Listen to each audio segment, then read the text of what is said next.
Hello, and welcome to Sacred Herbalism, the full moon segment of the Elder Tree podcast, where we explore how plants and fungi can support us to enter into a sacred relationship with life and the living world.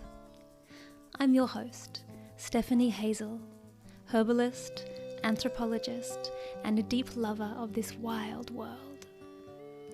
Let's walk into the moonlit forest together, into a world of magic, mysticism, psychedelic teachers, and, of course, the plants themselves. Are you ready?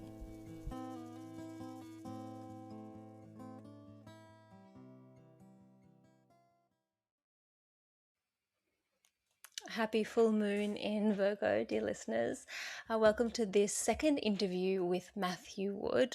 Again, I'm very honoured to have such an elder in the herbal tradition of the States who's influenced my practice so much through his books and teachings. Come and talk to me about plants. So in this interview, we talk a lot about specific plants, some of his top plants that he uses in clinic.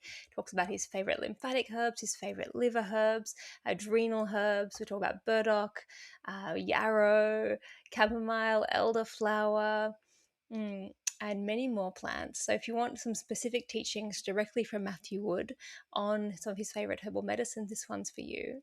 A bit later in the episode, towards the end, I encourage you to listen through. I ask about initiation and what it looks like to become initiated as a herbalist. In this world, we have lost a lot of our traditions and our oral passing down of the medicine path from teacher to student to teacher to student, the loss of that lineage. And he shares some stories of his own experience of initiation with that.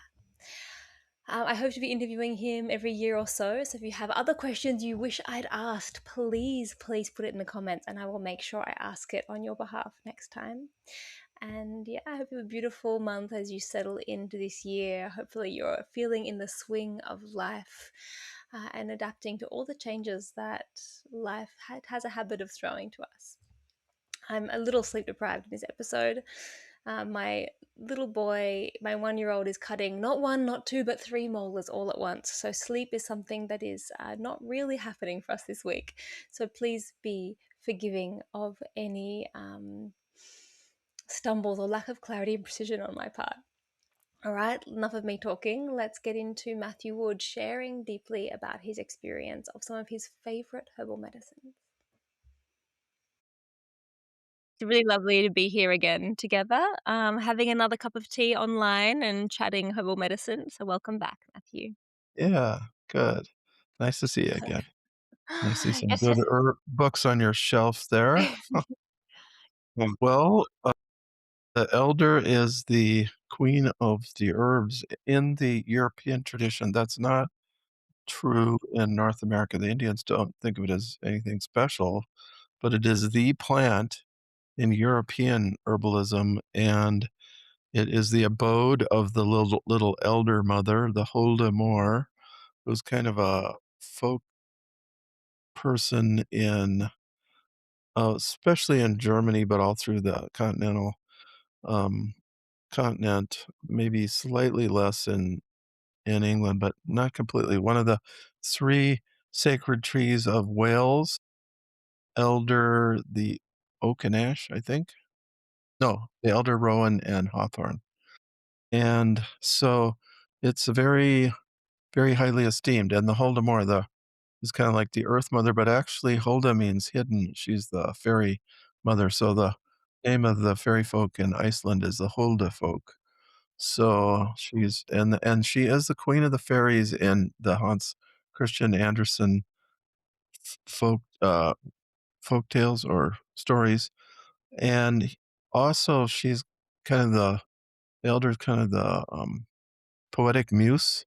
So which is interesting, there's a story about little boy goes jumping in puddles and gets sick, and the mother puts him to bed and gives him elderflower, elderberry tea, and the gentleman living upstairs, the tenant, comes down and tells him a story, and it's clear in the story that the elder is the poetic muse. So it has all those associations, so it's something. So, um there's in and I read, um book by Suzanne Riese Fischer, if you can find that German spelling of Fischer, Fischer. I believe Rizzi, probably Italian. One goes before the other, I can't remember. But, she talks about how the European peasants, they would put a bowl of milk out by the, elder tree, and then they'd collect all their herbs, and they'd bring them to church on the Feast of the Annunciation of Mary, which is about August 15th, and so they got them blessed both by the queen of the underworld, the queen of nature, the queen of the earth, and the queen of the heavens. So they covered all bases.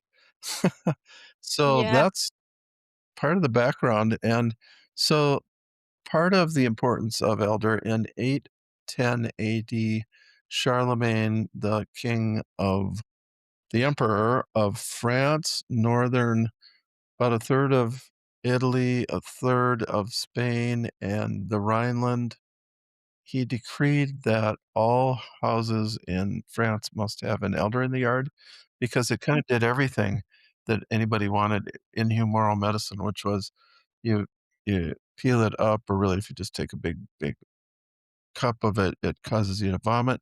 If you peel it down or take a slower cup of the bark, that is, it makes it's purgative, and then the berries and the leaves bring on a sweat and are also expectorant, bring up mucus, and I believe also the bark going cut downward, or the slower drinking of the tea, causes diuresis. So everything is covered there. Plus the berries are nutritive and, blood building, plus they're just a good food. So it really did make sense that it should be in every house, in every yard in France, and so all the other countries wanted to imitate the latest health decrees from the emperor, even if they weren't part of the Holy Roman or French Empire. So England enacted that. That was Alfred the Great, was the son-in-law of Charlemagne. That was the southern half of England at that time.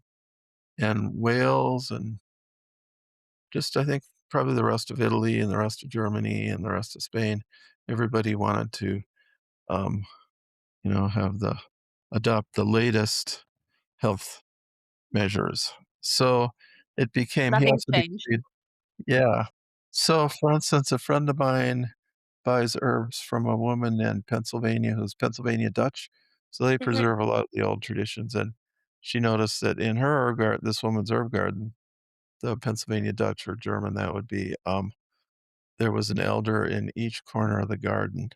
So there's still it survives a little bit, and, I so remember elder. reading somewhere, Yeah. I can't remember where, a story, a myth that when an elder tree is growing in a medicine garden, and it grew in lots of the physic gardens of all the nunneries and monasteries, that there was Mhm. a belief that it would teach the other medicinal plants how to kind of reach their full potential as medicines, that it became the elder in the community of plants in the garden. Yeah, that's totally believable. I hadn't heard that, but I would think that they would think that, and that probably is true. But see that the Voldemort as a cartoon character, well, as a little, like, stuffed little, you could buy as if you're a tourist or something, would be a little old lady carrying a bunch of herbs in a basket. So she could be young, but she's often shown as a little old lady gathering herbs. And that's the Holdemore, the queen who lives in the elder tree. So, yeah, so just all these associations. Yeah. Mm. So Beautiful. I recently discovered that actually that there is a native Australian elder, Sambucus oh, australacea, oh that my. I Australasica, that I then, because I was in like the local environment center and they'd sell lots of native plants and they had a little Yeah. sapling. Um, and I realized that there's quite a I was I had always thought that in this area that elderflower, elder was really weedy and that was grows all along the weed sides. I was like, "It doesn't look quite the same as my, what I have in mind as what it should look like," and I realized it's probably actually the native elder. And, I mean, there's very little documentation around Indigenous Australian use of plants, but it's exciting that it there so it kind of seems to have there's a Native American elder, there's a European elder, that there's an Australian elder. I felt very Yeah. excited. I haven't had a chance to follow that thread, but it's all along the roadsides here, especially when it's in flower. You can see it, just these Oh, wow. clumps and clumps of it everywhere. Is it in ditches or is it just along the roadside? Both. Yeah, so it seems where there's a road I walk down often, which is kind of a dirt road going into a community, and it's by a creek, kind of low, slow creek, and on both sides of the road, there's big stands of it, and also it's not right doesn't seem to have wet feet, but it seems to be not Yeah. far from the water. Where the roads Yeah. go along the waterways, which is often the Yeah. way, then it Yeah. grows a Yeah. little bit uphill from the waterway. Uh, yeah, so that's very much like this there's an elder that's native to Mexico, California, and up into Oregon, has blueberries, actually. It's considered to be virtually identical to the European, but it's not. Mm. It's just slightly different, but that's Sambucus mexicana, and it grows down in the valleys, in the waterways like that. So, it's like the elder maybe is native to more not quite so waterless places, but it survives in those places, and it does pretty good. I mean, 'cause if it's in Australia and California and Mexico, that's kinda dry, and Yeah. then Oh, I live in the subtropics here, so oh, it's where do you wet. live? I live in near Byron Bay, so it's kind of, on the middle of the east coast of Australia, where it kind Okay. of bulges Yeah, out, and that's yeah. the kind of middle of the subtropical zone. So we have Yeah. hot, wet, 35 Oh, degree plus summers, and then sunny, beautiful, cool, dry winters. oh, wow, okay. Yeah, so in my Yeah. garden is full of, like, turmeric and ginger and passion fruit and Oh, wow. bananas. Oh, yeah, so, um, yeah, elder would survive to almost that kind of place in California. Yeah, the Canadian one, or Sambucus canadensis, which is America too, that grows kinda close to swamp, so even it likes moisture, but it Mm. does grow, where, just wherever you plant it, really, in Eastern North America, and then the European one, I don't know if that one's attracted to water like that too, but it's kinda funny, it's kind of a trait, I guess, it goes through the whole, genus 'cause it's all one species there, yeah. And it's in the Caprifoliaceae or honeysuckle family, isn't that? So, it's related to a bunch of other medicinal herbs as well. Yeah, it's interesting that it has that antiviral component that the honeysuckle has so strongly as well. How would you go about because I feel your work has done a lot to bring Native American herbs into the common usage of Western herbalism in the States. Yeah, And how would you go about, in the absence of traditional knowledge or access yeah. to traditional knowledge, it might exist, I don't have access to it. How would you go about kind of making friends with this native elder and trying to establish whether it shares same medicinal properties? Well, I guess I'd first look up and see if it's toxic. The Canadian oh, yeah, there's another one, Sambucus, the red one. I forgot that's got and then there's one in England that's somewhat toxic, Sambucus ebolus, but nobody uses that for anything other than, like, it's kind of purgative or something, diuretic. The Sambucus racemosa with the red berries is largely avoided, but there are a few herbalists that do make stuff out of it. The bark, the stems are more the toxic part. So there's cyanide. Yeah, you can kinda taste it. There's a little bit of cyanide in most elder, as well as some kind of valerianic acid or something, I think. But so first I'd look it up, and then I would and certainly see if anybody is using it. First, also, do people use it for berries, like for, making pie or, drinks, elderberry wine? I mean, elderflower and elderberry wine in Europe is really common, like, I've been at farms where they just made it themselves, and then you go to the pub or whatever they would call it, and if you don't want an alcoholic thing, you can order elder. It's for, sparkling elder. You can get that nowadays in the United States too, but I noticed this before I ever saw it here. So they really like it, like, in Germany and Central Europe, and I don't think it's quite totally limited to Germany, I think it's popular throughout. But, so I would so then I'd see, do people make anything from this elder that you have? And then finally, if they don't, if it's not toxic and they don't, then I would start tasting it. You've tasted elder, I'm sure, so yeah, so and there probably are people growing the European elder to make elderberry wine and Mm. Yeah, yeah, I think I've seen more of the, elderflower cordial used, and I'm pretty sure yeah.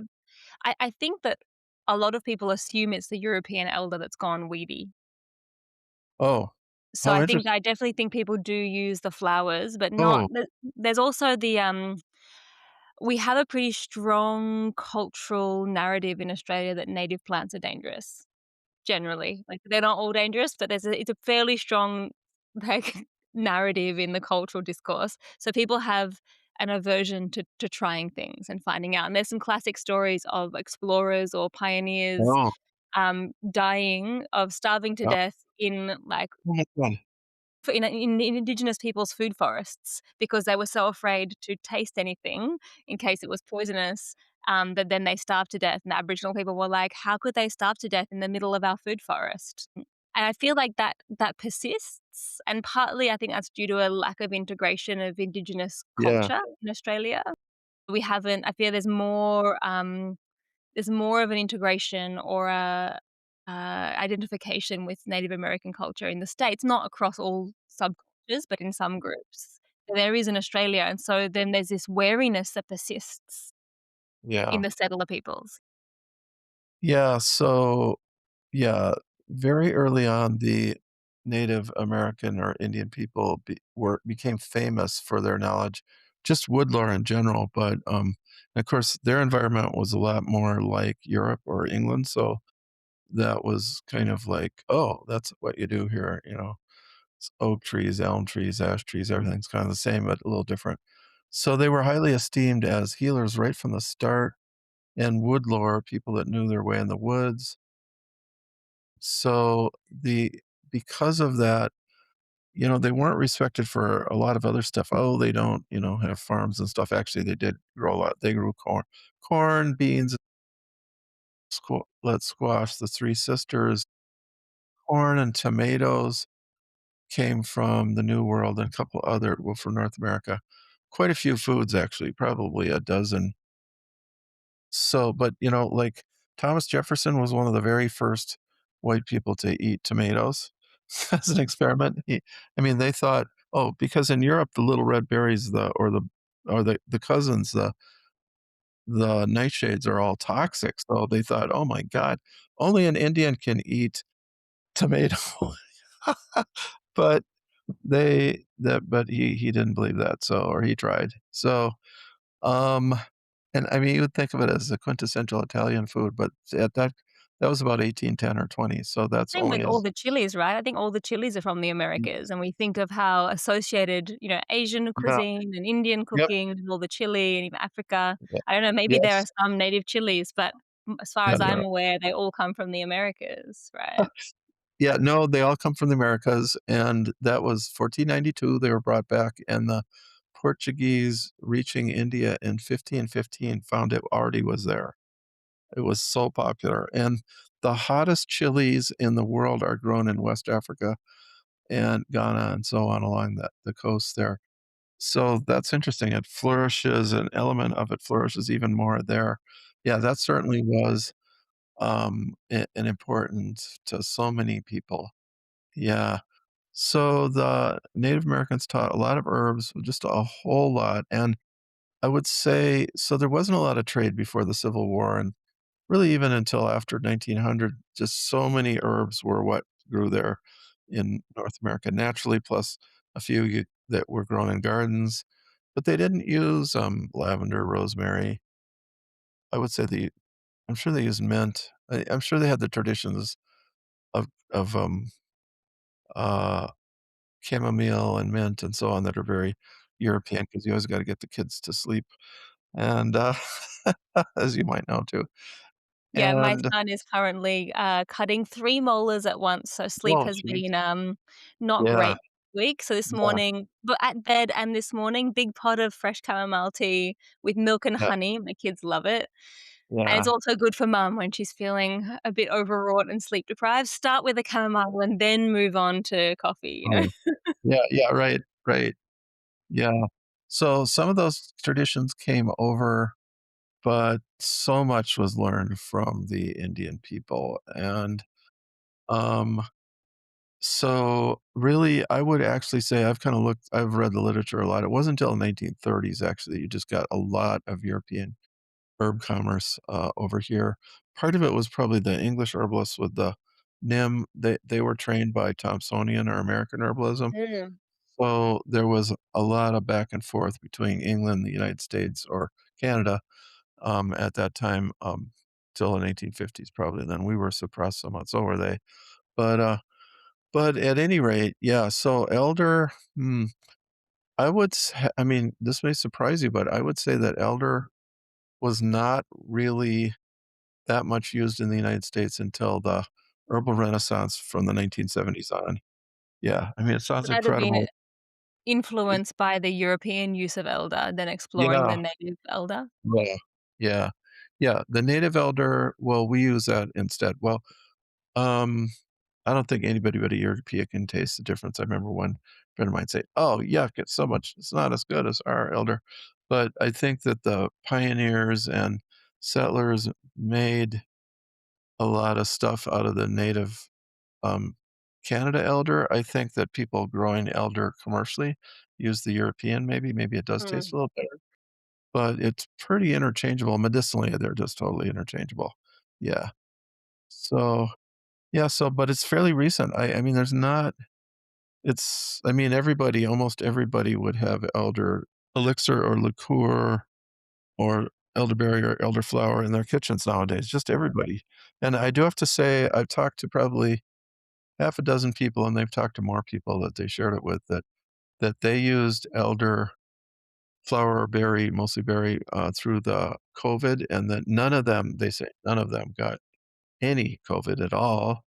And I had a friend, tragically, I was in Oregon when it broke out, and I hadn't gotten back. He called me up and said, "Well, what can I use to prevent COVID?" And I said, "Well, get some, like, kosher wine you could easily get at a food I mean, at a liquor store, and it'd be about as cheap as anything. Like, not quite as cheap as a six-pack of beer, but I can't translate, but if into Australian, whatever you guys use. But at any rate, uh so he used that for 2 years, and he never got COVID, and then he stopped and immediately got COVID. I think he probably got, shedding badly or something. He was part of a big family, they would've gotten together more. Within a month, he had a swelling under his arm, which turned out to be follicular T helper cell lymphoma, and 2 years later, he died. So which is a common cancer caused by the vaccine, not by and he was never vaccinated. So that was really tragic. I miss him. He was one of my few neighbors. I'm kind of a loner that I was friends with. Uh, but that shows that. I didn't use elder.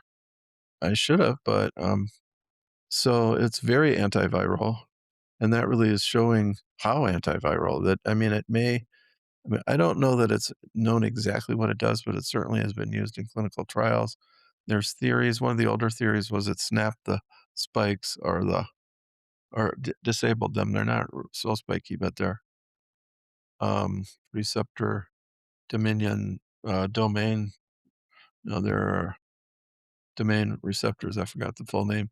So we used to call them spikes all the time, but it disarms them. That's one theory. There's other theories as well, but boy, it's really worked. So I mean, use number one. I'll just go through them real quick, and we moved on to some other episode. It's antiviral, and it's just a really good all around acute remedy. It's indicated so it's very good for infants who have the tubes aren't open. So infants with like a blue swollen across here, which kind of means maybe the tear ducts things are not opening up yet. And then red scratchy dry face, and that's a constitutional indications for any age. And in fact, if you get a it's not a great bruise remedy, but if you sprain your ankle or your wrist particularly, and it's kinda blue and swollen, then it's a really good remedy that way. Berry And, for its blood tonific its well, blood action or it would be either one, I think. either Yeah, one? yeah. 'Cause I always have always used the flowers. Yeah. That's I've usually used the flowers too, and then Yeah. become more interested in the berries later. Yeah, I mean, the flowers they taste so delicious.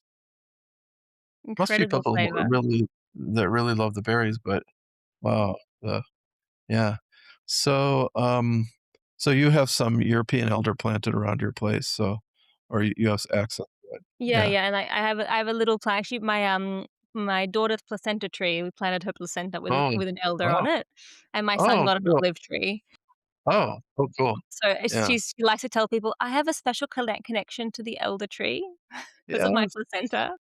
But it's still pretty small, so, yeah, I often just will buy it from, a couple of really nice, high Oh, quality, yeah, Australian grown little small dried herb businesses that make really yeah, nice quality herbs, and I'll buy the flower yeah, in and use it. I think I primarily use it, 1, 'cause we just love the flavor, so my daughter and I make flower tea or fairy tea, which is elderflowers and chamomile flowers and a little bit of butterfly pea flowers, so it goes blue, which is very exciting for a small child. Um, yeah. Yeah, chamomile and elder is like a kind of combination that oh, I yeah, give my kids a lot just because it's yummy and it's pretty yeah, and they love it. But it's yeah, quite a wide range of appropriate, actions for as a general tea yeah, for little children, I think. The soothing yeah. of the chamomile and the kind of antiviral, the sniffly kind of aspect of the elderflower. Mm.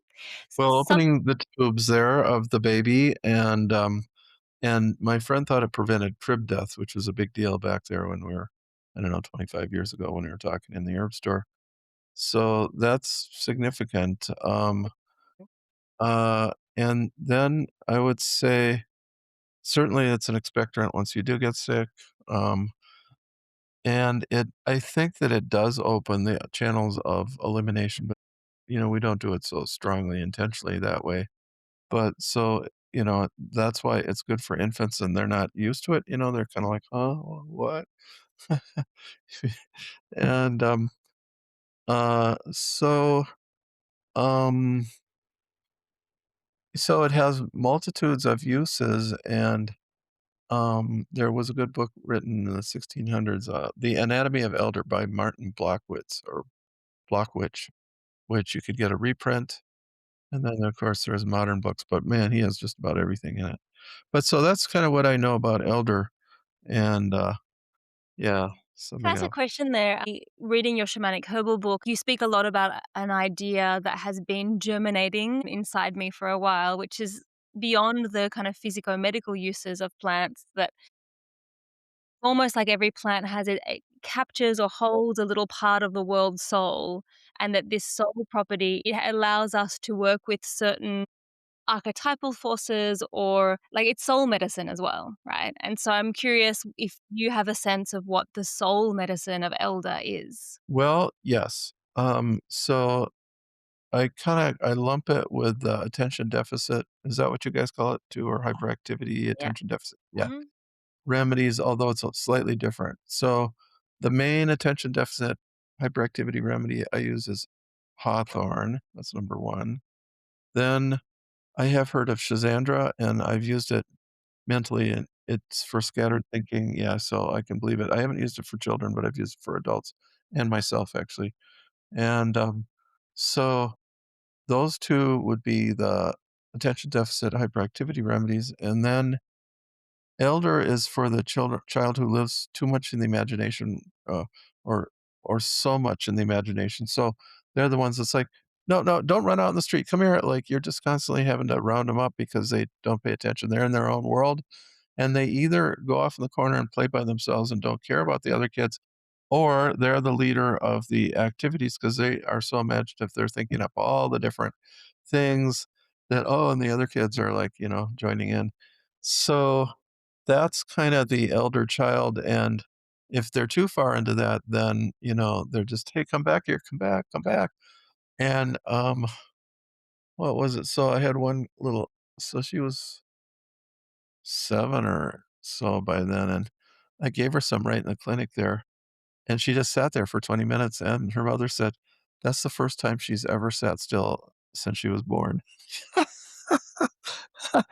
And and also to show how imaginative she was, her mother said she never I read her a book or she reads a book, and she halfway through, she just stops and she makes up the ending herself. Hmm. Most people wouldn't be like that, so, Yeah. yeah.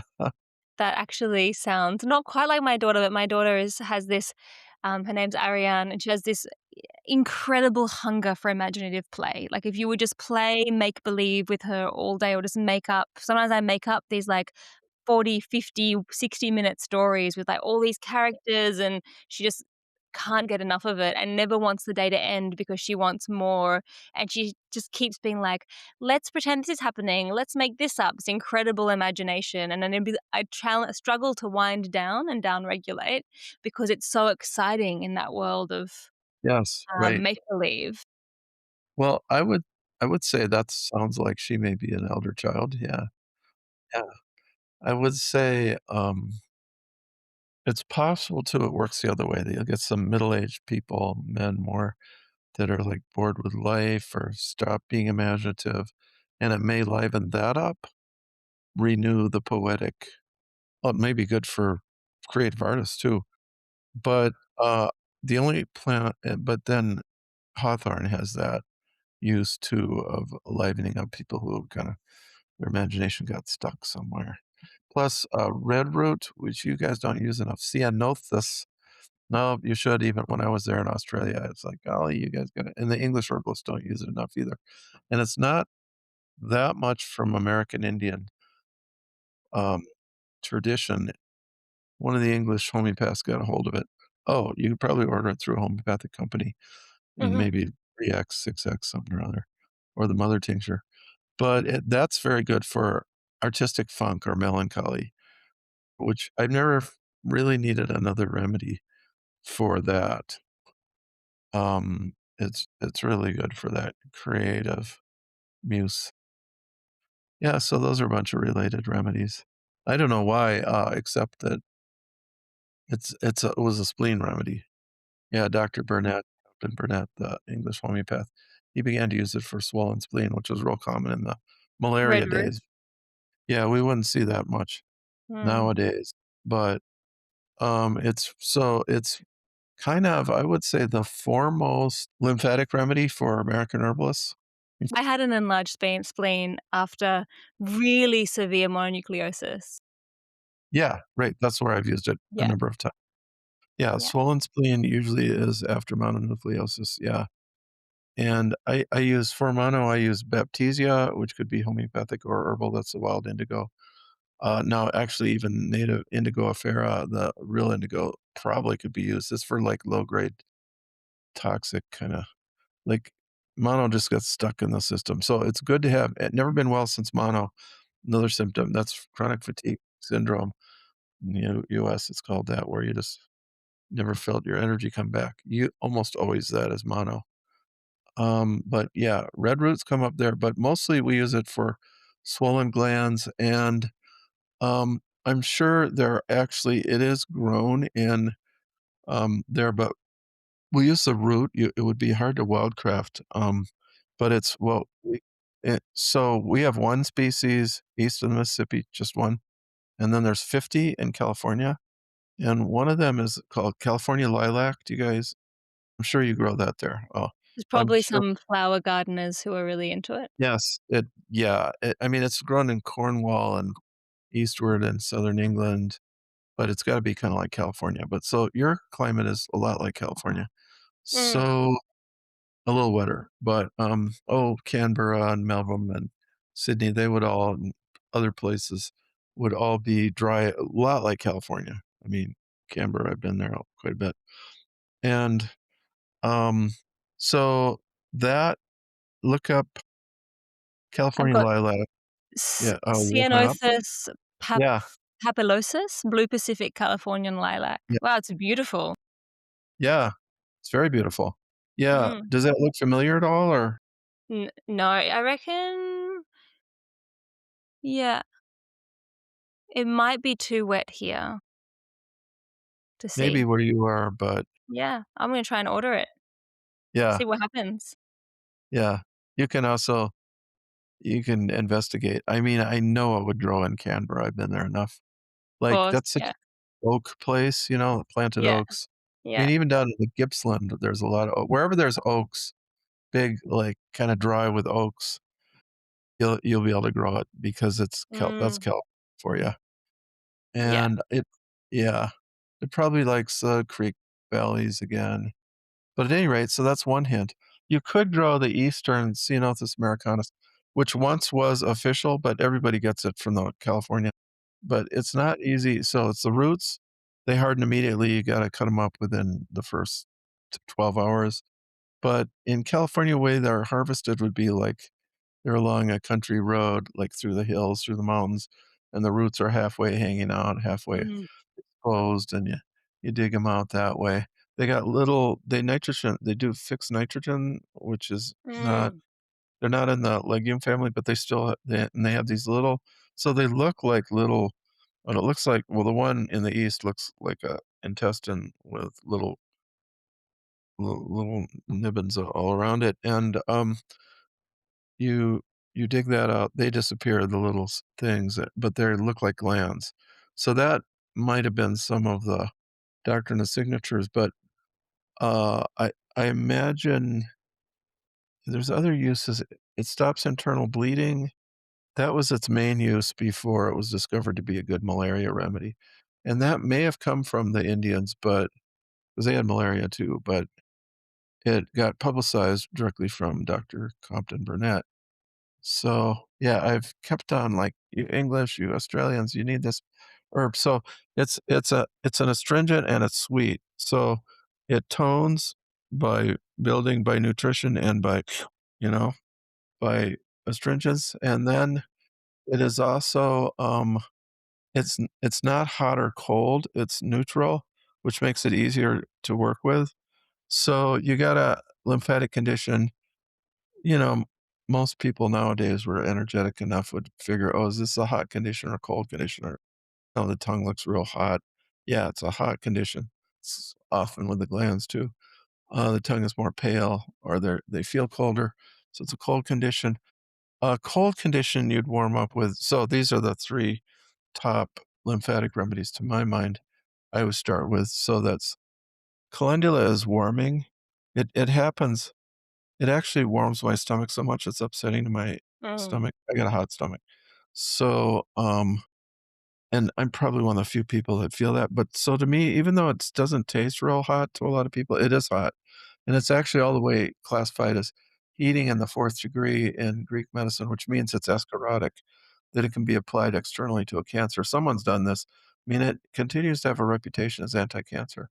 There's a woman here making a local, calendula balm. She's been making it for, I don't know, Oh, 30 yeah. years, and she's got Wow. it testing at the university for skin cancers, actually. But did Oh, you say that? Because I find when not in this place, my last home, there were calendula just was took over the whole garden, and I was, eating quite a few of the fresh flowers, including with the calyx, and the petals not so much, but the calyx, it has a real acridity that comes in at the back of the oh, throat that's okay. quite that to me Uh, feels burning, right, when you actually eat the calyx and all. And I'd never come across that in the flavor profile the way it's described commonly. It's often described as quite sweet or sweet and a bit bitter, but for me, there's this real acridity to it as well. yeah, okay, but it's also minerally kind of or earthen, I call that, Yeah. yeah, It does, it has that kinda sweet, earthen, a little bitter, salty. but then the fresh, it has this kinda acrid burn at the back of the throat that I hadn't noticed that in a calendula tea or in a tincture before, Oh, but eating in maybe the yeah, it dries it out, and often the acridity will leave in a plant when you dry it out, or mm, at least sometimes. There's that in a few other plants, yeah. Also the petals are mucilaginous and sweet and kinda, I don't know, nice that way. But actually, that's So a beautiful story of the way that plants find their way where they're needed, or rather that they grow in places that yeah, that has a need for them. And so if you live in that place, you often have a need too. So in this house in Melbourne, which is quite dry climate, yeah, but everyone in the house was getting, I mean, there was a couple of kids in at preschool and things, daycare, so they were bringing all yeah, viruses home, but a lot of the people in the house, it's kind of a big community house, were yeah, getting sick with upper respiratory colds and flus and just yeah, not getting better. Like, this just yeah. Oh, dragging on okay. for weeks and weeks. Yeah, And I was thinking, well, I'm not sure what's going on, but this calendula is just taking over like I've never seen before. Let everyone eat a couple of flowers a day. That's our prescription. yeah, And I was yes, really my partner and I were really diligent with that, and we were getting a cold but shaking it off really fast. And then months later, it was discovered that actually was a drainage problem under the house, and there was all this stagnant water that was pooling under the house and creating this really damp condition. ah, I was like, "Oh, that's what it is." Of course, the calendula works all on the lymph, which is like the drainage system of the body. And so yeah, when it's stagnant and that stagnant waters putrefy and you can't yeah, there's no flow to cleanse. And so yeah, I kind of made this map of how that was happening in the people in the house as well. yeah, And that the calendula were because of that damp environment that we weren't really living in a dry climate, but this damp coming up through the floor. And yeah. that was affecting everyone's health over the winter. Wow, yeah. Well, that's really great, yeah, and definitely warming and yeah, and definitely dispelling of excess fluid, and definitely really good. You can put it on like that salve, you can put it on the glands here, and it Mhm. will drain them and then improve health and stuff. I've used it for someone had Hodgkin's, he had a gland taken out or 2 or 3, and then it all got swollen because you don't he didn't have cancer again, but you you don't have as much drainage, and therefore you have to maybe you just have to use stuff to drain. Same thing with, lumpectomy, breast cancer, a lump, some nodes taken out. You gotta give red root would be a great one, calendula, if they're kind of, cold, because you gotta get that lymph flowing again. Actually, oak bark is real good here, it's not too hot or cold, real strong astringent. I've used that quite a bit. And then so the first 3, the next one is cleavers, which you must have there, and cleavers is cooling and moistening, so that's more for a, hot, dry situation, or at least a hot situation. So those are my first 3, and then red clover I throw in, it's almost as valuable as those, but it has a lot of other properties. It thins the blood, it's a prostate remedy, it's a gland remedy, it's a, mm, uh taste buds no, not taste buds, the saliva remedy gets saliva going, and it's just a blood thinner all around, really good remedy. So it's got a lot of extra uses, but it is very good. It's for hard swollen glands. Dorothy Hall has a good account of it in her books if you can still get a hold of those, I hope you can. Are those back in print? Dorothy Hall's College of I think Herbology? so. No, I do have, some of her things in PDF form that, Oh, yeah, okay. that's that's been handy, but yeah, they're hard to find, the print books. Yeah, she suppressed her work after her death, it's, like, crazy. I didn't know why anybody'd do that. Mm. She even set up in her will, as I understand it, a fund for her son to go online once a month and check to see if anybody was using her stuff. And, golly. Um, so but, yeah, Dorothy Hall's Herbal Medicine, that's the English title, or Dorothy Hall's College of Herbology, that's her last Australian title, or Creating Your Herbal Profile is the American title. If you can get them for under $75 US, any one of those I would get. And there's There's probably actually a woman as well, Sally Kingsford Smith is an Australian herbalist, an older herbalist in Sydney, and she studied with Dorothy Hall, and she runs a short online course, once or twice a year, based just teaching her, experience of Dorothy's work. oh, She okay. goes through the Dorothy's. profile on a whole series of plants and then adds her own experience in, and she's a beautiful, beautiful elder herbalist in our community. So Yeah, anyone who's listening who wants to, get more access to Dorothy's work, you can look up Sally Kingsford yeah. Smith. Oh, great. Yeah.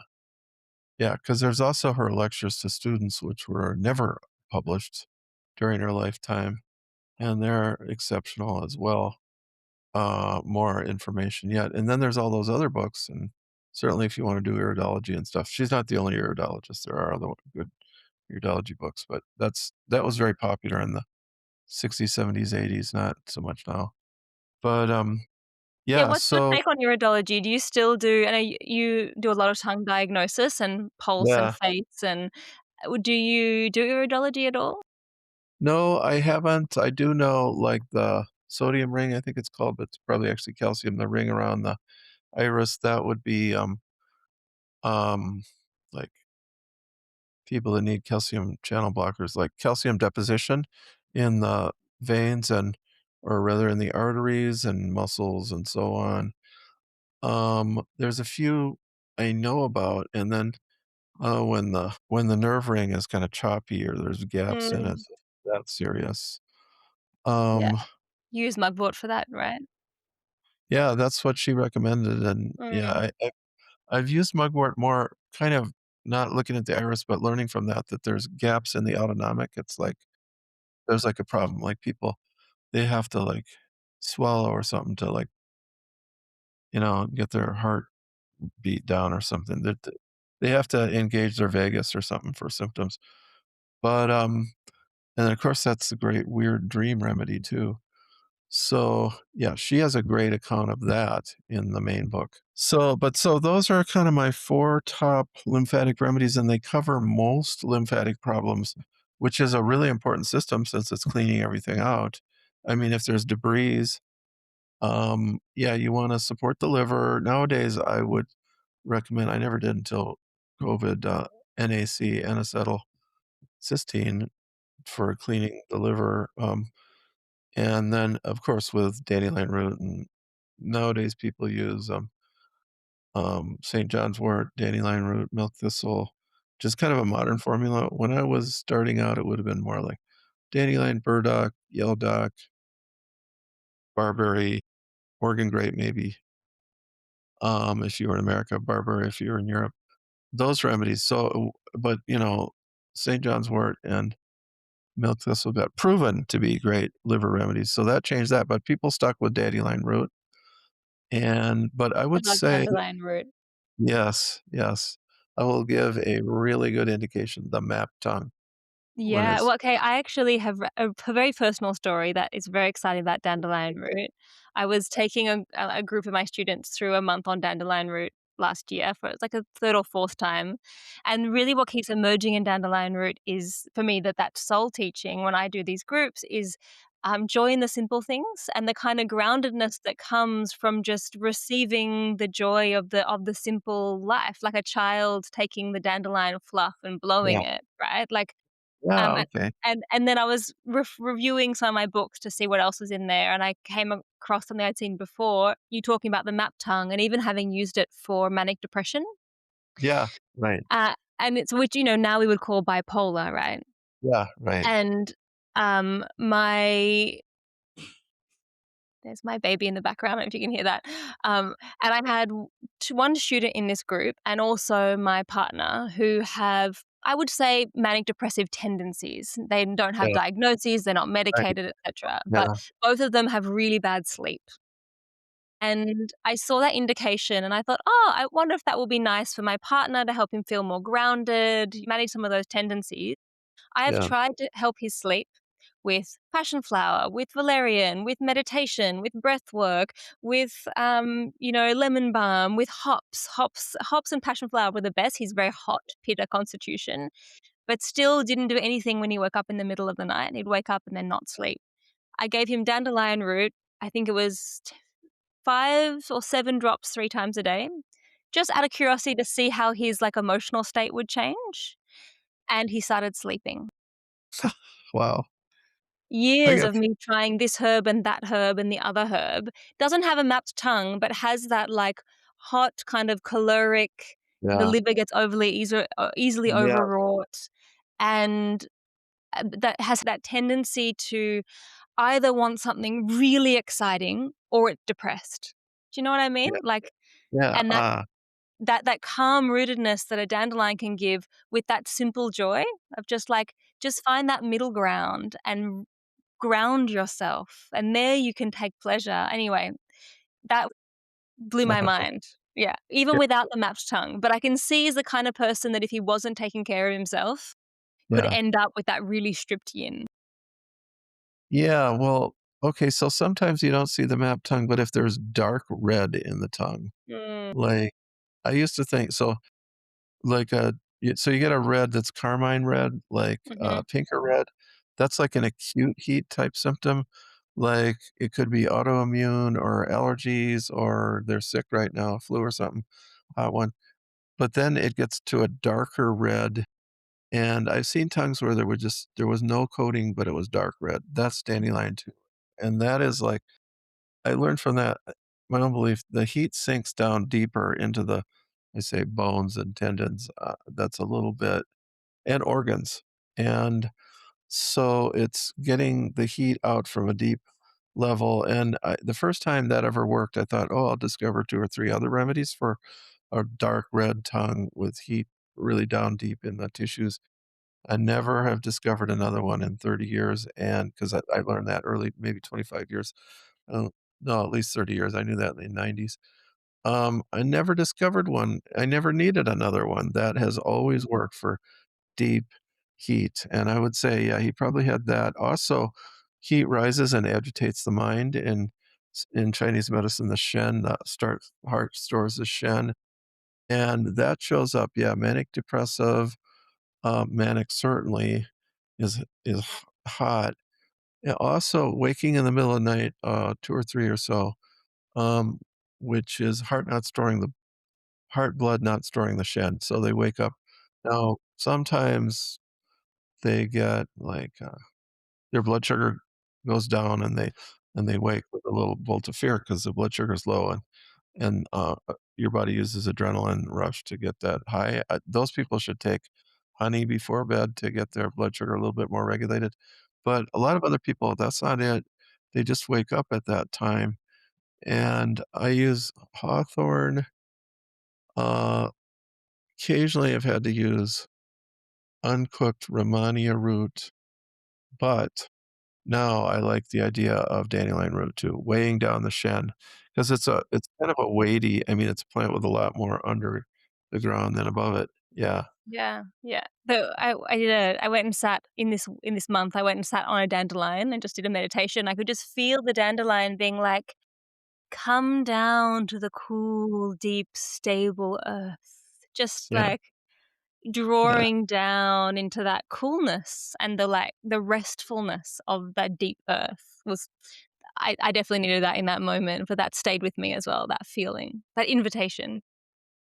I've had where they got mad at me, like, I couldn't understand this, like, they're just kinda curmudgeons sometimes, like, and so I think of them as that for curmudgeon people, it's and then I just tell them, it's like, "Yeah, well, if I didn't mow all over the place here, you guys wouldn't have anywhere to grow because the field would grow up, and you need the mowed lawn," you know? I talk back to 'em, and one of my friends was a Pisces, quite a tune, she had the same experience, she's a gentle soul, so I don't know what all their their trip is, but sounds like you got on the right side of them better than I did. I must have hit the manic side of them or something. Oh, they were like you were getting the proving of, like, what kind of Yeah, person might right, need right. dandelion, a curmudgeonly, liver stagnant. Yeah, yeah. Maybe, Burdock got mad at me too for well, they didn't quite get mad, but I started chopping down a lot of burdock 'cause I had an old farm. There's burdock everywhere. I'm chopping it down mowing it, and all of a sudden, you could feel like it was like 100 eyes looking at me. "How much of us are you gonna chop down?"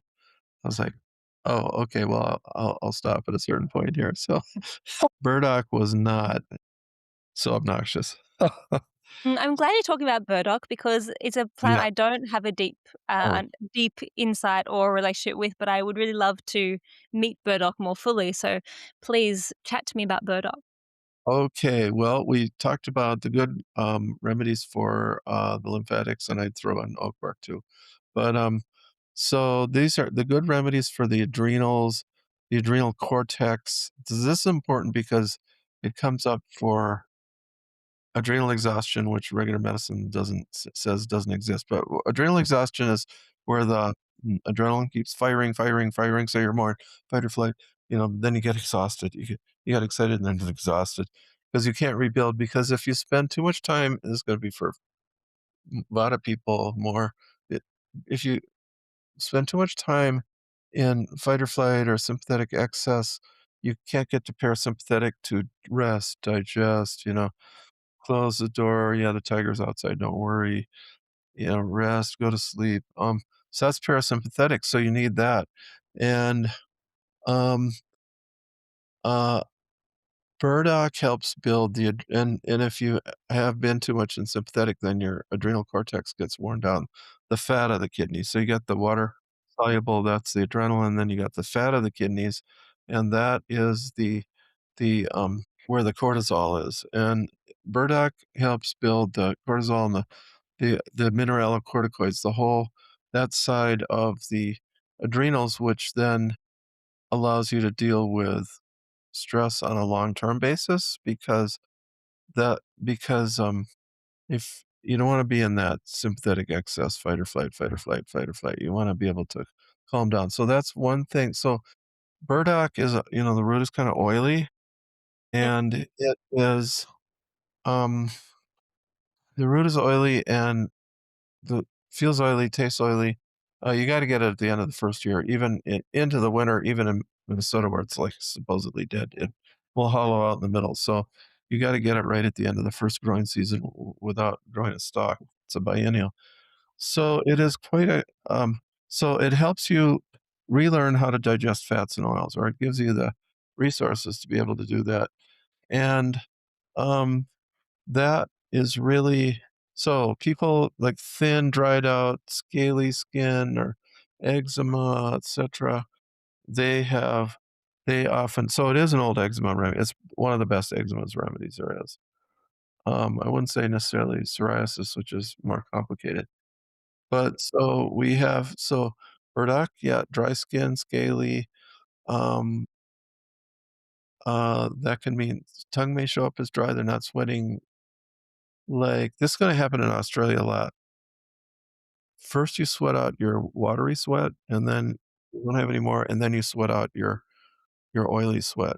That's not oily sweat is to keep you warm when you're out on the boat on the ocean, and the waves are spraying all over you.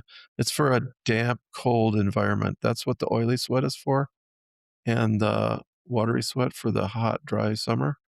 So, like, the Indians out in South Dakota, the Sundance, where it's like 100, 105 or 90 at least, dancing 4 days, fasting, and they do get to rest under the shade, but, they don't get any water. So they'll give 'em, burdock root tea at the end of the 4 days to rebuild the as they sweat out their oil like that. And so dry skin so first of all, it is good for that type of head cold where you're sweating. You've been, out in the damp, cold weather and you're sweating out your oil. That's one thing, but then you're short of oil. Also, the kidneys don't function as well. The seed is used more as a kidney remedy. It looks like little rocks or stones. I use the root though, no matter what. It is a good liver remedy because the liver has to process oils. It's a good hormone remedy because your hormones are built out of fats and oils, lipids. So not only does it build the adrenal cortex, but the gonads as well too. And it's funny, well, just learning by dream time. So twice I've dreamed about everything that it did, like on and on and on. So I'd consider it kind of a friendly plant. But I mean, it was like 20, 30 uses. Then I forgot them all as I woke up. But the second time I saw one thing, which was a woman lactating and the milk was coming through her shirt, through her blouse. I was like, "Oh," this, like, sometimes happens. So I thought, "Oh, it must be for lactation." And I didn't have any cases where I tried it. I mean, it made a lot of sense, like, "Oh, this is really nourishing," you know? I didn't try it, and then, a friend of mine, he'd be good for a podcast, uh, Denton, Kyle Denton, Tippecanoe Herbs in Milwaukee, Wisconsin. I talked about that on his podcast, and he was having a kid and had the kid in when his wife had the kid, and, give credit where credit is due. Um, and then he had a dream that said that, well, this is really for helping the child adjust to being out of the womb in the real world, quote, in our world rather, not at the real world, but in the world, like making that adjustment, like, which, like, didn't have anything to do, and he said it did help his kid that way. Didn't have it, so it was indirectly in favor of lactation, but and you would give it to the mom, I think, they're not gonna have Burdock tea at that time or the actual root. So that was learning something really interesting. But it's good for the kidneys, the liver, the adrenals, a little bit the skin, the gallbladder. So you secrete more bile, digestion is better. I don't It might even help with, cortisol profiles, getting the cortisol in order. But anyway, it's just, extremely widespread in its usability. It The it lack seems of oil. it seems So like it's that a little bit, one of those plants that's both has a strong eliminatory function, so supporting Yeah, elimination through the skin, the sweat, the liver, the kidneys, but yet it's tonifying and nourishing. And I always yeah. find those there's quite like sarsaparilla is one of those, there are quite a few of those that I find them a little hard, like they don't fit into a neat box, that duality of action, like both tonifying and cleansing, right? How do we make sense of that? Yeah, well, both sarsaparilla and burdock were combined, like, all the time in 19th century America, just constantly, and so they were looked upon as blood cleansers, but, like, Dorothy would use sarsaparilla and raspberry leaf as her primary fertility remedy. It sounds to me like more for women than men, but it's like, "What? Wow. Oh, that's interesting." But that's because it helps the liver process hormones. So, herbs that help when we're thinking about hormonal remedies, we gotta think of helping the liver. And yeah, and so we're building the lipids, that builds the hormones, and then the liver needs to be able to take care of them. So that all fits together. St. John's wort breaks down the lipid part, that phase 1 more than phase and not in phase 2, so but both these remedies, I actually have thought, it's like, don't tell the medical authorities that burdock might help break down drugs and things in the phase 1, something like birth control, things to watch for. I wouldn't tell the medical authorities about it, but keep it under our hats in the herbal community. It's a potential, but it also does help build the fats and oils, so that's kinda cool there, but it is one of I would say it's one of the top 10 remedies in my practice, and it comes like, say, if you think of just a sec you think of angelica, that's also oily, also helps with the adrenals, but it's much more warming, it can't be used as often, and then sage, oily, helps with the transition at menopause, the transition from fertility level hormones to life maintenance level hormones, so those are the top 3 oil converters or remedies, which there's Sage, not burdock, yeah. and sarsaparilla? No, and well, that's probably true too, but, Angelica. Angelica. Yeah, Yeah. yeah. And so how would you make sense of that? Like, is it of the fact that it's both cleanses the fats and oils in the liver, right? And but also builds them. Is it kind of like, wiping the slate clean so that you can build healthy fats and oils? Like, what's happening there? Because well, that's one of the few where me, little dose guy, 3 to 5 drops used to be my old thing, but I say too, like, oh, just you can eat burdock roots, so you can have much more. So anywhere between, I don't know, about a root a day, a couple roots a week, and, 5 drops. So you're not necessarily getting actually that much oil, but it's teaching your body how to handle all the oil pathways is how I look upon it.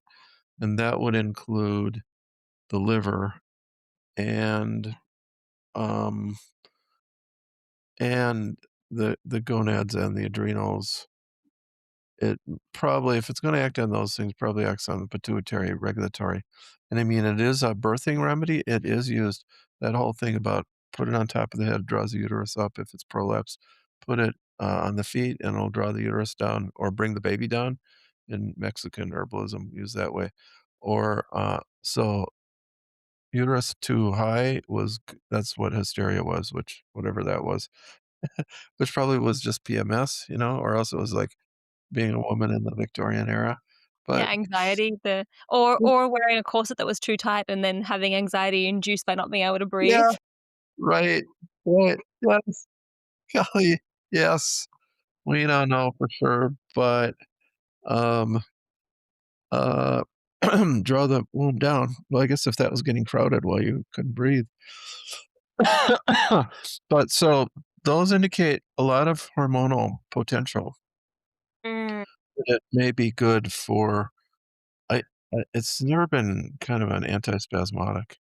And it is good for rage and worry, those 2 things, which, one kidney emotion worry and one liver emotion. I don't know how those are connected, but yeah, it's good for rage. So, yeah. S I also have I mean, among the top 5 herbs, that's among the top 10. So, yarrow, certainly, but everybody Mm. around the world, I think, knows about yarrow, and it grows everywhere. Well, I disagree. I think everyone knows about yarrow, but I don't think it's in favor particularly as a popular herbal medicine amongst the herbal medicine profession in Australia anyway. I'm trying to Well change that. well, Bring yarrow this back. yes. Yes. Yeah, so what does it do? I call it the master of the blood, although one could call it the mistress of the blood too. So Mm. use number 1, which is highly demonstrative and which I remember I went to a herb conference in the mid-90s, and I asked everybody at the table if they'd used, yarrow to, stop bleeding, and they all had. Well, it was actually at a American Herbalist Guild meeting. They all had. Um Then, and then at a yeah, it was at a table yeah, one of my students came with me, and, um, we were across from Susan Reed, who can be kinda testy.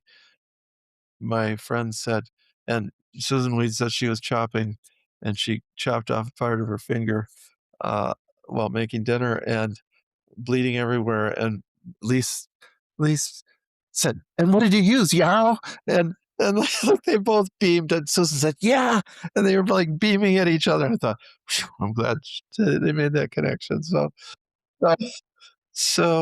and I once posted after I'd cut myself, my finger was always kinda shaped that way, but maybe I lost a little there, with a chop saw, and I just ran in a herb cabinet about 20 feet away, and I grabbed the it was alcohol. It doesn't hurt when you put alcohol on a cut with yarrow, I don't know why. It has a nervine property too, even though it's alcohol. It stopped it immediately. For 20 minutes, then I needed another dose. And but so then I posted, I showed a picture and I posted it on Facebook, and I had like 300 people all testifying to its Mm. use for stopping bleeding. And the very first one I thought was the sweetest, the little girl, she's 8 years old, her mother won't let her play with the scissors or a knife or something, so she has a babysitter who's an American Indian, actually, Lakota, and she plays with the scissors and she cuts herself, "Oh, no, mom's gonna be mad at me, and she's gonna be mad at you too, and you're so nice."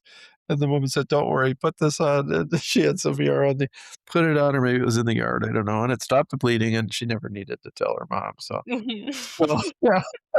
So Uh, that's it will not work if it's just oozing or a little bit of mhm. a cut, but if it's gushing, man, that is the remedy. So that's number 1, and then use number 2, it's a great fever remedy. Um, it controls the blood in that, with the fever, you can be real red and hot or you can be pale and shivering. It works either way, and it works with so we often add it with elder and peppermint or chamomile. And, it's a little bit more for chills than elder could be for chills too, but maybe more, and then it gets towards bone set, which is really for chills, or vervain, really, really for chills, and, or suppressed sweat not coming free. But so yarrow really adjusts the the peripheral circulation to discharge heat if that's what you need. You're like not sweat, you're too pale and you need to sweat more, you need to wake in the night and sweat. Or you're too red and the heat's all contained in the periphery and you need to open the skin. So it's a very good it's a master of the blood in that type of situation as well. So then it's a bitter and it can help. It's a little bit acrid too. And it's hot and cold. That's another thing about it. It's one of those few herbs that's not hot or cold, but hot and cold, or neutral kind of Or because it regulating almost, you know? regulating would be better. Yeah, 'cause, because it can open and close the peripheral circulation, it controls your Mm. thermal regulatory system. So, yeah, so then it's bitter for the stomach, intestines can improve, digestion. I used it in a few cases of, um, diverticulosis, blood in the stool, which of course you might wanna get tested and see if it's real black, then it's coming from higher up. If it's red, it's just right. It's probably just some problem with you're too constipated or something. Um, and, oh, gee, I mean, it does act on the kidneys, and it would be for bleeding from the lungs, um, even used for in TB in the old days, not as a curative, just as a palliative. So and I wouldn't call it a heart remedy, but it's a circulatory remedy, so it could be in heart formulas just to get the circulation adjusted. Guess it could take So pressure off the heart, right, couldn't it? yeah, yeah, right, it does lower blood pressure, and those guys who wanna let's see, in 2 days, I'm giving a lecture, yeah, with Dawn Gates on high blood pressure, which, boy, it's gonna be good. She's a cardiac nurse, Mm. and we gathered all the 3 causes of, high blood pressure. One is nervous tension, which can be either in the in the central nervous system, or it can be in the autonomic. I got it more in the autonomic, and I used Nigella, which isn't really that well known for blood pressure, or it's for relaxing the ANS, the autonomic and vagus. You think of lobelia, but that didn't work. I call Nigella black seed, black cumin. I call it lobelia's little brother. So settling the nervous system, that's the beta blocker profile in regular medicine. Mm. Then the next one is like calcium channel blockers. So the blood pressure, the calcium is like ossifying things and building up, so you get um, uh, vessels that are tighter, harder. Also, it deposits out in the muscles that can include the heart. And I do know that gravel root is good for stopping. Well, there's a book called Cosmic Heart, Human Heart, or the other way around by Tom Cowan, Cowan, and I don't agree with him on viruses, but on the heart, he's right. A lot of heart attacks are due to ossification in the heart. He uses an old remedy called strophanthus. I'd use, personally, I just am acquainted with gravel root. But at any rate, um, yarrow, it turns out we just found a paper a couple days ago that shows that it acts on that whole calcium channel blocker thing. So it's a remedy. It is definitely a remedy for high blood pressure, and it may be and it certainly seems to be that's the category. That's the second category. The third category would be you need diuretics, your kidney pressure's back, salt is retaining stuff too much, you need to boop, boop, pump out, and there's lots of diuretics, um, that can bring down blood pressure, just lots and lots, and I'm not sure it's possible most diuretics would do that. She had her favorite, she likes Creeping Charlie, which you guys must have in Australia. Creeping Charlie? Maybe with a different name. Sounds like a weed. Yeah, or Gill Over the Ground or Glychoma. Glecchoma. I'm sure they have it in a cooler place like, Melbourne, and, maybe not in Canberra. And what about just I think straight away of dandelion leaf, go back to dandelion. Dandelion Yeah, leaf yeah. is a great high Oh, potassium diuretic to yep, take that pressure off the system. yeah. Yeah, and, in fact, that's one of Dawn's favorites too, and I found remember one of my clients saying, like, Lasix, the diuretic she was on, pumps the water out, but arbitrarily, um, whereas she said dandelion leaf gets it out where it's built up, where there's too much of it. Mhm. There's intelligence in doing it, and of course, tests have showed it's better than Lasix, actually. So, yeah, so that's I think we had another 4th type, and we also wanted to address low blood pressure, which, Dorothy used, nettles for. Mm. Yeah, that's, like, building. One can see that too, but, and there's other remedies used for that as well. She used Ruta or Rue for high blood pressure.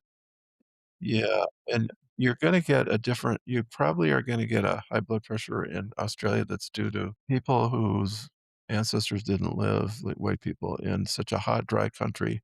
Mhm.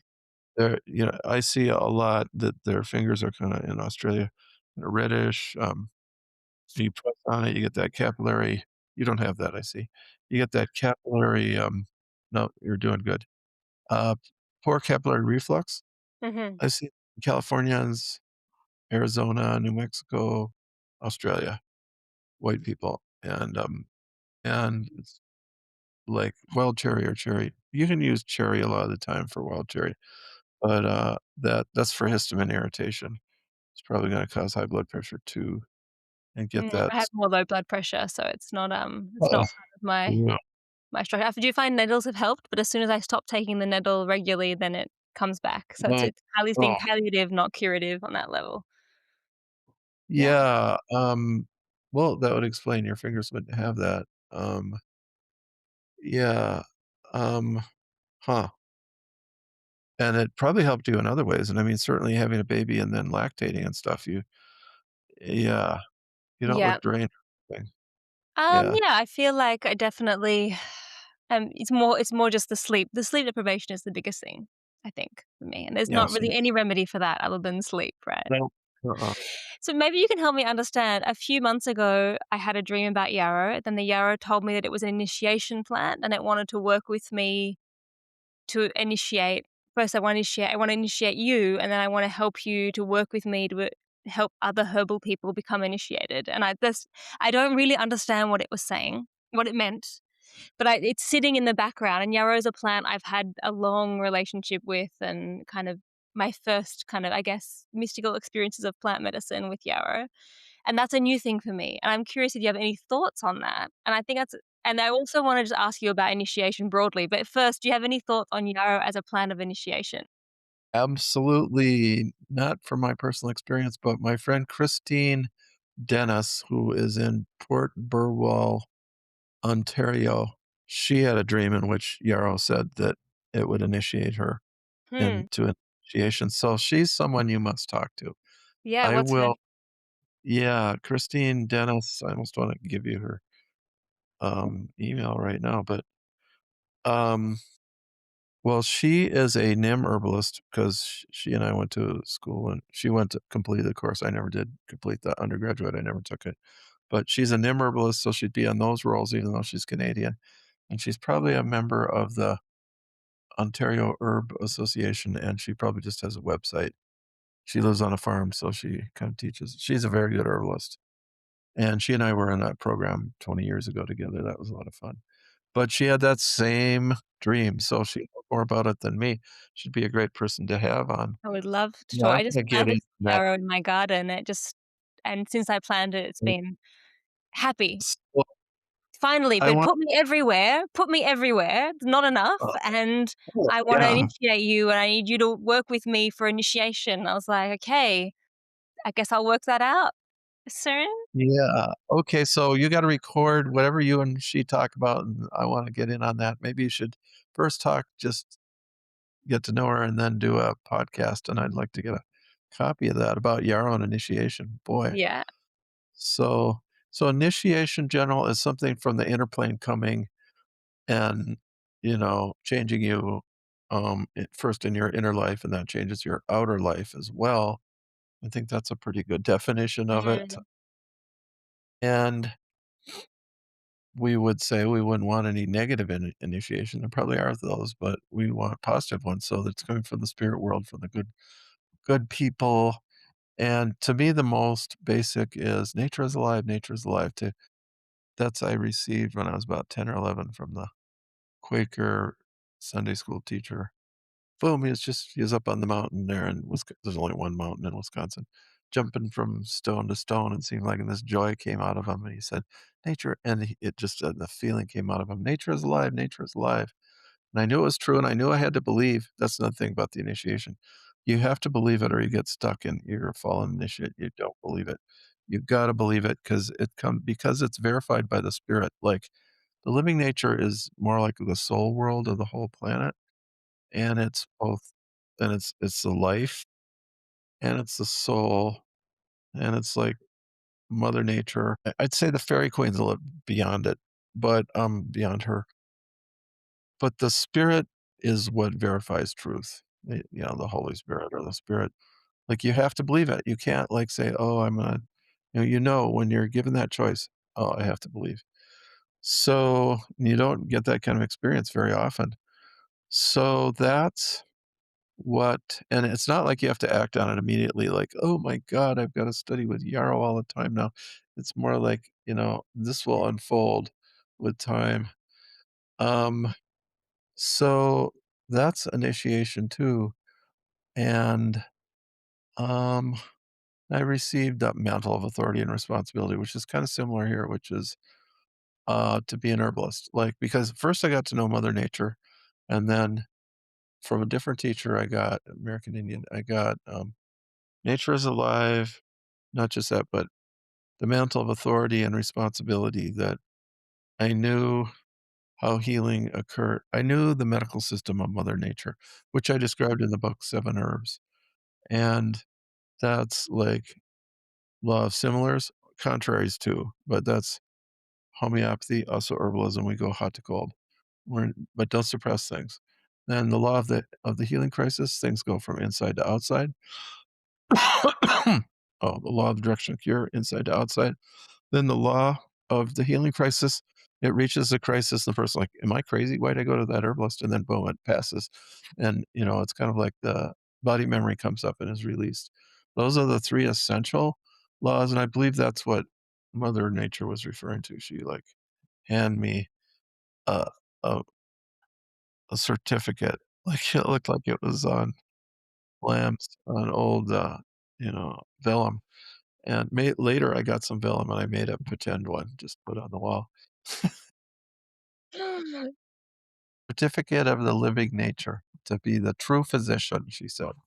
And they Mhm. said some spirits came and said, "And you will be given after the death of the body, you will be allowed to, testify against the made up doctors if you want." And I was at the time doctors were kinda nice in the '80s, '70s, '80s, yeah, '83, 4. I didn't have much of a complaint, but now after COVID and all the bullshit and crap and doctors just all they do is read instruments, they don't relate to you. Yeah, I'm ready to and all their terrible drugs, and surgeons especially, I'll testify against them. There'd be quite a few I'd testify against, however that comes off in the next world. But so that was an initiation and a mantle of authority and responsibility. I could tell he held that, and then I had it. Well, it's strangely when I was in Israel and I visited the tomb of Moses Maimonides, who I don't totally approve of, like, he was against the movement of the Merkabah, the Chariot of God movement, which is a mystic, which I totally support.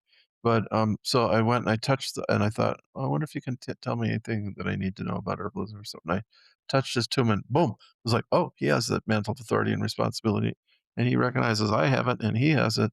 And it was just that was a great verification. So that was what I learned from that tomb. And, I gotta say too, like, Israel, Palestine is a the land is alive, at least in Galilee. Didn't really I mean, in Jerusalem, you're too preoccupied or you're on a train or something. But up there in Galilee, when I walked around, I was like, "Holy cow, it's like spirit is coming out of the ground here." Hmm. And at conference, the woman called in the 4 we do the 4 directions here, the Indians would. She called in the 4 archangels, and I thought, "Ah, what New Age bullshit." And so we call in Uriel, the healing, and I'm like, "Oh, I can feel it. I can feel Uriel, uh, Raphael, and Gabriel, and Michael, Michael," and it was like, "What the heck? I can feel that." Then I began to realize that the land really is actively alive, so they better watch themselves over there. That you can't just play around when the dirt is, spiritually alive.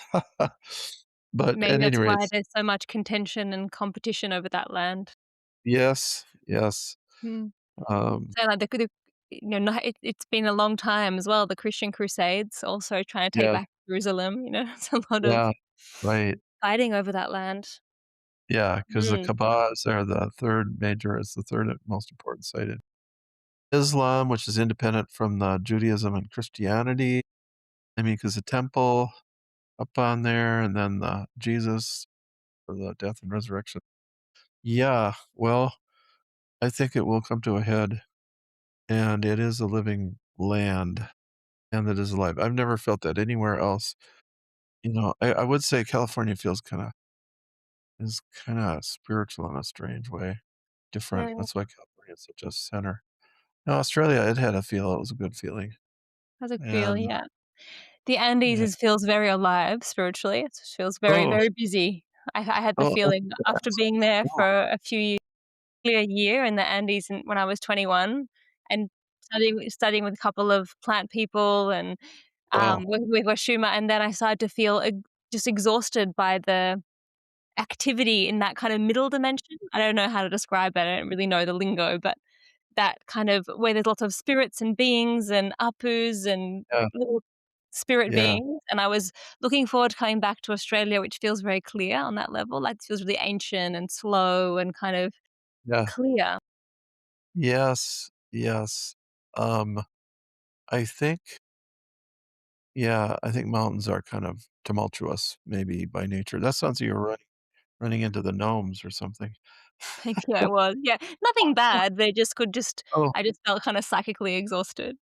Just to go actually, talking the about thing to do is initiation, to put them to work. Give them something like, yeah, I was to too work. young to have the chutzpah or the You guys like, will to do that. "Alright, you guys, I've got things for you to do." So when I think about initiation, I think that there's something, especially in this particular segment talking about sacred herbalism, and I meet a lot of, herbalists of all ages who are feeling that spirit world of the plants and that depth of, um, kind of mystic interpersonal connectivity that we can appreciate with the spirit world and we sorry, with the plant spirit world. And then there's a longing in our culture for initiation, and that we don't yeah, have these traditions are lost for most post-colonial European yeah, peoples. And so what yeah. what advice would you give to herbal people of all types who are feeling that yearning, like, "I'm ready for initiation. I'm ready for some kind of something that gives me permission or gives me instruction beyond just my own ideas and my own mind." Well, I think that is people that live in the lands that their ancestors came from, like, let's just say the British Isles, there still is a connectedness, and some of the, like, seers of I think, the Reverend Robert Kirk in, Fairies, Fauns, and Elves and The Secret Commonwealth of Fairies, Fauns, and Elves, who is written in the 1600s, and he was an intimate of the Queen of the Fairies, and in fact, he got stolen and it disappeared, and, but, he talked to seers, and they said, "Yeah, when you move to the other side of the ocean, you lose your powers," and that was true then, I don't think it's true now, but so then they had to come back in order to exercise those, so, or maybe they were forced moved even, so although that was all before the Battle of Culloden, I don't know what was going on, but, so, yeah, it's harder in countries where your ancestors did not live, it's not and there definitely are if you were some indigenous, Aboriginal, or American Indian person, clan family took you under their wing, yeah, you could get initiations via them, and, um, and I know people who have, and myself included. I don't know where Francis got his initiation, but, we Quakers been in the country for since the 1600s, and so after a while, you're gonna he said when he was a boy, he went to the Quaker school, which is kinda like Hogwarts, a little more silent. Headmaster never spoke in meeting, but he would emanate the verities of education. William Worcester Comfort, and I looked him up, and he studied things like the medieval chansons, the Arthurian legends. He, like, studied archetypes, actually. I was like, "Holy cow, that's what I'm studying," and Francis, clearly my teacher there's mentor, knew about that. So that was one that actually came through, um, white people that had lived there a long time. Um, and I don't know so, yeah, I would say there's an emptiness when you don't feel I mean, that's the most crucial initiation is to feel nature is alive, and I've had a few students I remember one, she studied nature, she was a biologist, she'd been in demonstrations against exploit mining and all sorts of things, but she was so tortured, and finally she'd take my classes because she said, "I can see that you have this connection, it drives me crazy, I don't have it. How do you do that?" So, finally, she did have that experience, and that just settled her down totally. She actually Uh, was doing microdosing with psilocybin, but she connected with the elder. Yes, and then after that, she connect with all of nature, and that totally changed her life, and she was at peace that way ever since. I had another student, that was much earlier. She almost the same thing, and it drives me crazy, Matt. How do you I know you have that, but I can't get it, but I know you have that, and finally, she had a dream, and she dreamed there were 2 levels of initiation into the living nature. She didn't say which she had, but she said she probably had the higher because she saw both, and she mm. said, "Yeah, there's a higher and a lower, but it doesn't really matter as long as you get there, that's all that matters." So and her whole life was changed. She just felt so happy after that. Same sort of thing. And what Yeah. was the description of the 2 levels of that initiation? It didn't you know, I should actually have asked her, but she didn't at the time tell me what it was, and I just didn't happen to yeah.